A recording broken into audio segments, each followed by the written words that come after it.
Hello guys! Welcome back to my channel, Juliet and Vlog. Mga guys, samahan nyo ako, gagawa tayo ng salad na ampalaya. Ito guys, yung ampalaya na slice ko na ng maninipis. At marami itong ingredients guys. Maninipis lang cut nito guys. Ito, ihalo na natin, ilagay na natin ang chop na tomato.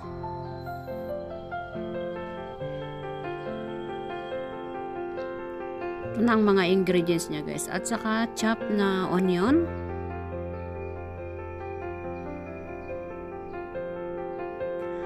Sweet corn.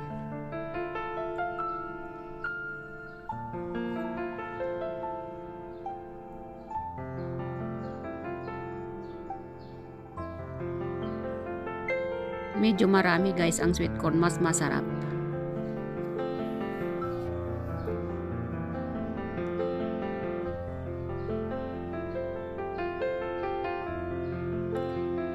Black pepper.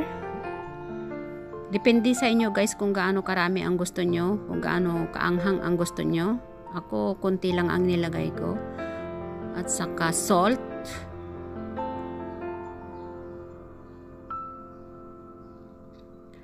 Last but not the least, vinegar, pampasarap.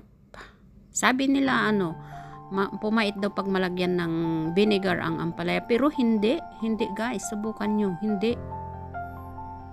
Parang nababawasan pa yung pait niya.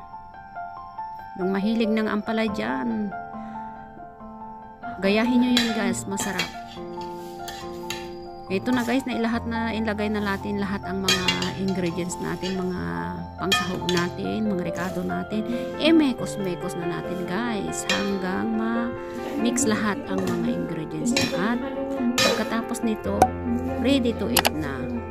Masarap ito pag mainit na kanin at saka may prinito na isda, galunggong or bangus or tuyo o etc. o kahit pritong manok, maganda ito i-partner guys. Kaya subukan nyo guys.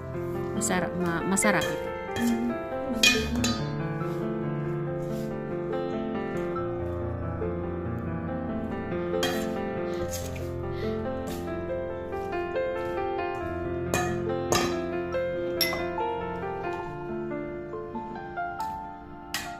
A few moments later, a few inches later, 2 hours later, 1 eternity.